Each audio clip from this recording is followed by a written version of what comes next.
Part 1. I rejected him, until I found out he was the richest man in town. I knew something was wrong the second I stepped into the ballroom and felt my stomach tighten. Everyone's attention shifted to one man, and it wasn't the man I thought I'd come here for. I'm Lena Park, and that night I honestly believed I had everything under control. I'd chosen a refined navy dress, subtle makeup, nothing flashy, just enough to look like I belonged among executives. My plan was simple: make an impression on my boss, Director Cole Harris, and finally move my life forward. But before the party even officially began, my confidence cracked. When the host started introductions, a familiar face walked onto the stage, my breath caught.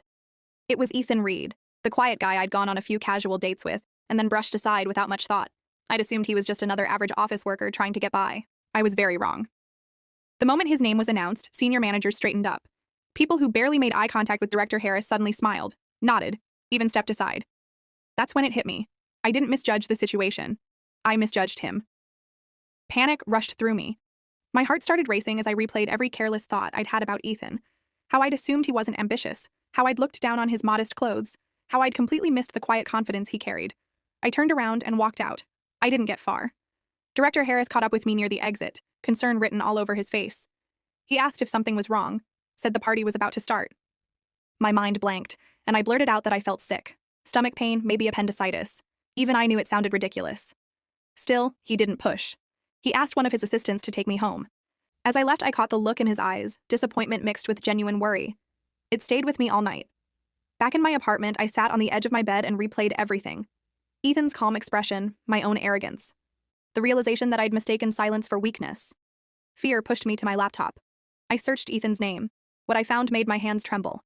Multiple properties, international investments, a client base that stretched overseas. Ethan Reed wasn't just wealthy. He was untouchable. The next morning, I dragged myself to work, exhausted and uneasy. The office buzzed with whispers the moment I walked in. Apparently, leaving the gala early had turned me into gossip material.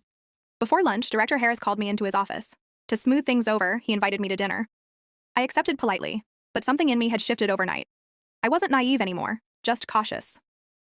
At dinner, he was attentive and warm, but I felt distant, calculating.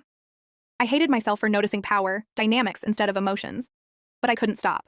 A few days later, I found out my best friend Sophie Lynn was close with Ethan. I pretended I just wanted to join them for a baseball game. When Sophie told Ethan I'd be coming, his reaction was immediate.